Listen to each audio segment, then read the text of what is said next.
ప్రియ దేవుని బిడ్డలారా, బైబిల్ చదవటం వినటం వల్ల మనలో విశ్వాసం పెరుగుతుంది. మన మార్గానికి త్రోవ చూపుతుంది. సమస్త జనులను శిష్యులనుగా చేయుడి మత్తయి 28:19 వచనంలో దేవుని వాక్యం తెలియచేస్తోంది.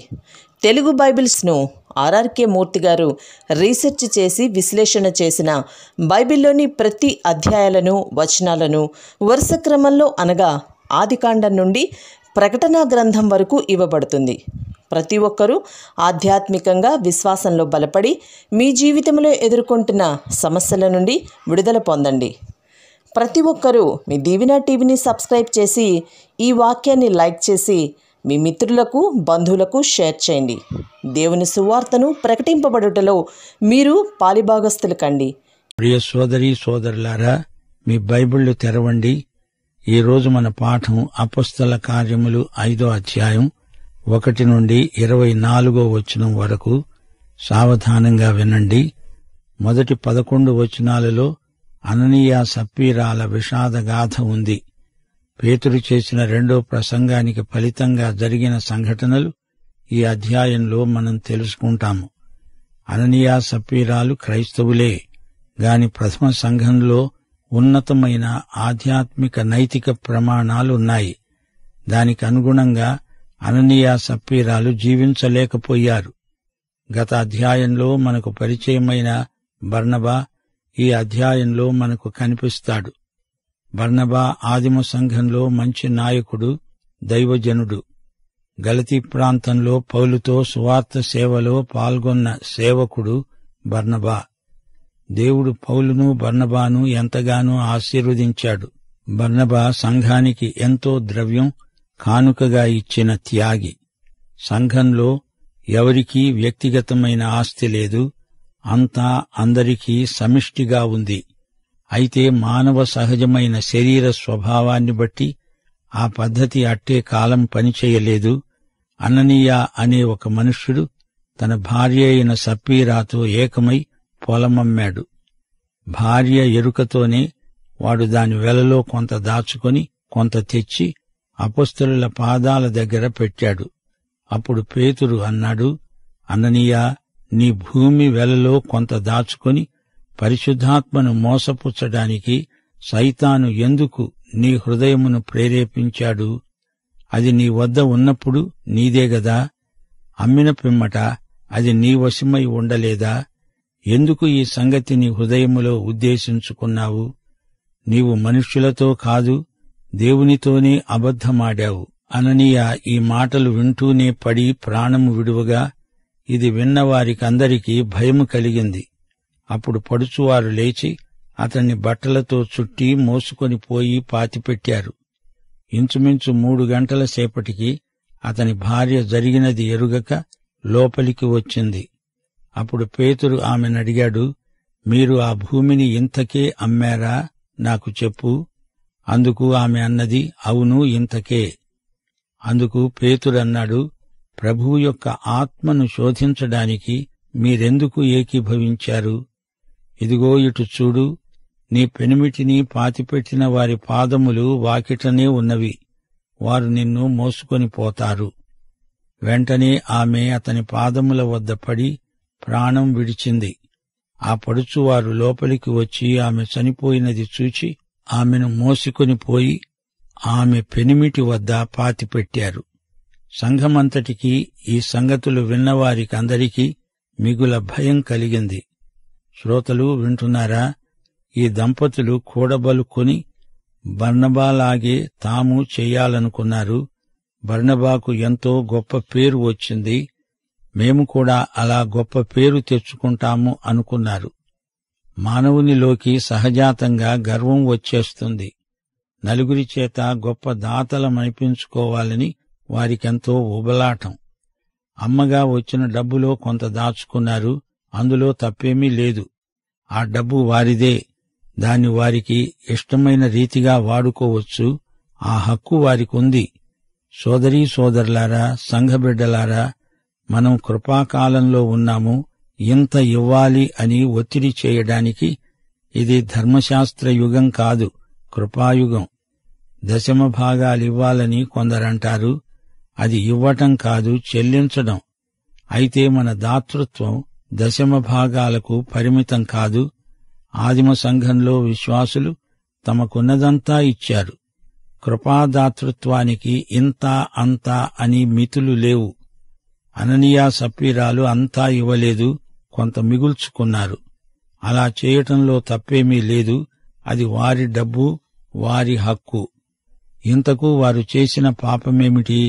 అబద్ధం చెప్పారు. విక్రయధనంలో కొంతే ఇస్తూ అంతా ఇస్తున్నామని చెప్తున్నారు. పరిశుద్ధాత్మకు అబద్ధం చెప్తున్నారు. మనవాళ్లు కూడా యేసురాజా నీకు ఇత్తు నా సమస్తము అని పాడుతూ కొంచెం కూడా ఇవ్వరు. ఇది అననీయ సప్పీరాల పాపం. దేవునికిస్తానని మాటల్లో చెప్పినా పాటల్లో చెప్పినా ఒకటే, ఏ భేదము లేదు. ఇదే మాకున్నదంతా అంటూ వారు కొంత మొత్తాన్ని తెచ్చి సమర్పించారు. ఎందుకు మీరిలా అబద్ధమాడుతున్నారు అని పేతురు అననీయ సప్పీరాలను నిలదీసి అడిగాడు. శ్రోతలు విన్నారా? ఈ రోజున కొందరు మన మధ్యన ఉన్నారు. వారు పరిశుద్ధాత్మ దేవుడని ఒప్పుకోరు. పేతురుకు తెలుసు పరిశుద్ధాత్మ దేవుడే అని అతడెరుగు. అననీయ, నీవు ఈ విధంగా పరిశుద్ధాత్మతో అబద్ధం చెప్పడానికి సైతాను నిన్ను శోధించాడు గదూ. మీరు దేవునికి అబద్ధం చెప్తున్నారు. దేవుడన్నా పరిశుద్ధాత్మ అన్నా ఒకటే. అననీయాను సప్పీరాను పేతురు చంపాడా, శిక్షించాడా? అలా అనకూడదు. అననీయ చచ్చిపడినప్పుడు అందరిలాగే పేతురు కూడా ఆశ్చర్యపోయాడు. ఇంత తీవ్ర శిక్ష అననీయ మీదికి వస్తుందని పేతురు ఊహించలేదు. అననీయాకు మరణశిక్ష విధించింది దేవుడు. దానికి ఎవరేమనగలరు? దేవుని మీద నేరం మోపుతారా? ప్రాణమిచ్చేవానికి దాన్ని తొలగించే అధికారం ఉంది. ఈ సమస్త విశ్వము దేవునిది. మనమంతా దేవుని సృష్టి. ఆయన సమస్త చరాచర జగత్తును సృజించినవాడు. మనం పీల్చుకునే గాలి దేవునిది. నా శరీరాన్ని నీ శరీరాన్ని చేసినవాడు దేవుడే. ఆయనకిష్టమైనట్లు మన పట్ల ఆయన ఏమైనా చేయగలడు. సంఘం ఆయనది. సంఘములో శిక్షకు, క్రమశిక్షణకు ఆయనే బాధ్యత వహిస్తున్నాడు. అననీయ సప్పీరాల మరణం దేవుడు విధించిన శిక్ష. అననీయ తరువాత సప్పీరా వచ్చింది. ఇప్పుడు ఈమెకు ఏమి సంభవించబోతుందో పేతురుకు తెలుసు.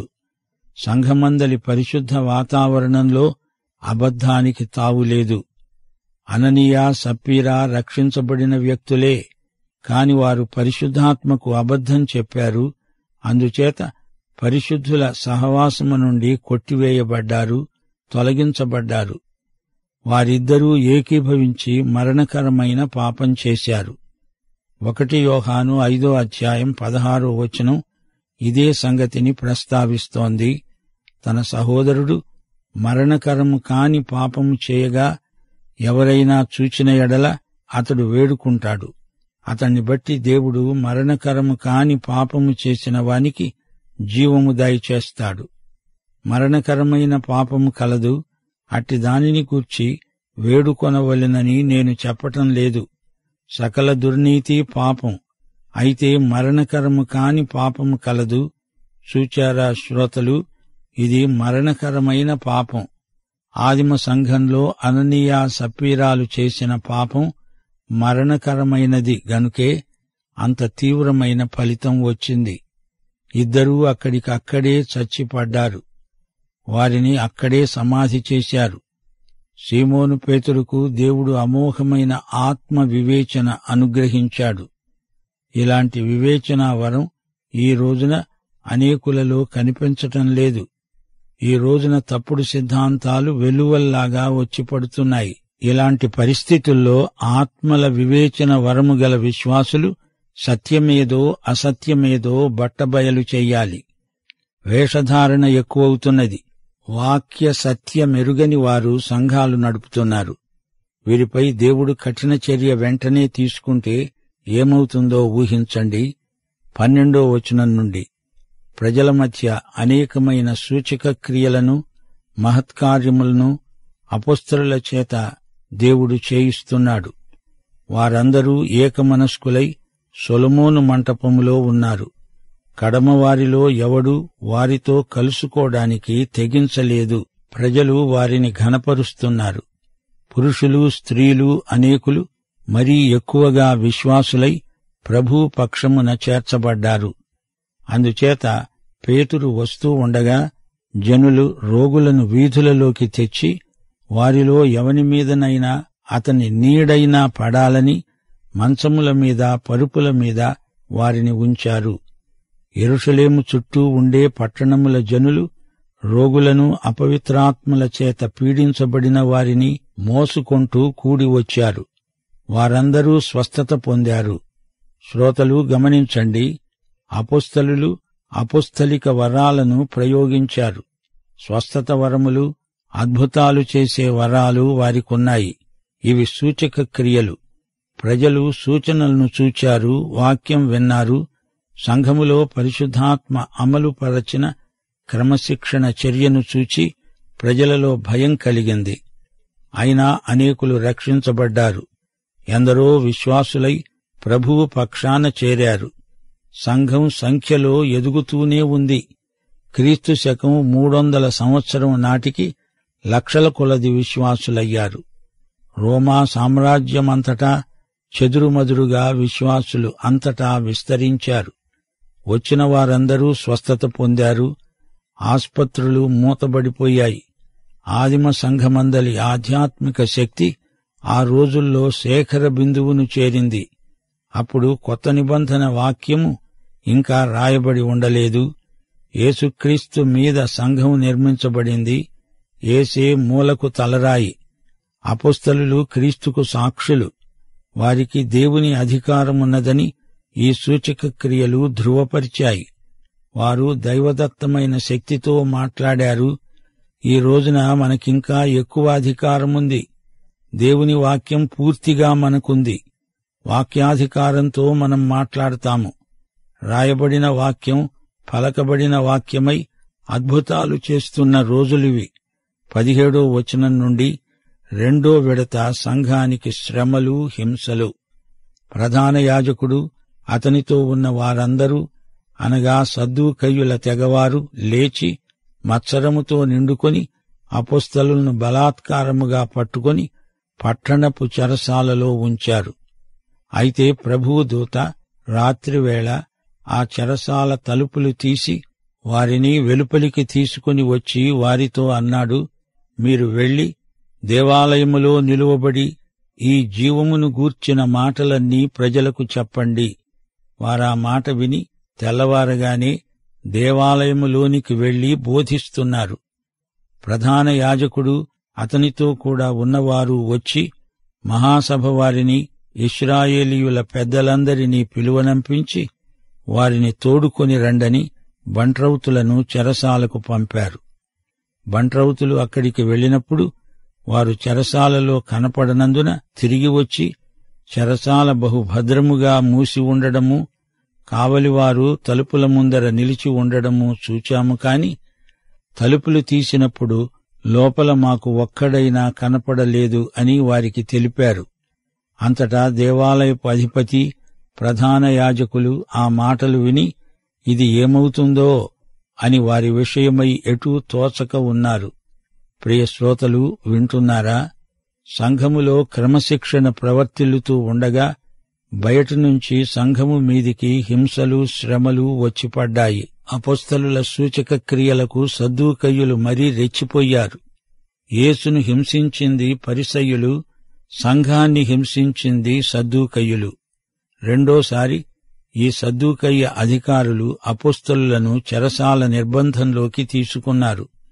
దేవదూత చెరసాలలో ఉన్న వారిని విడిపించాడు.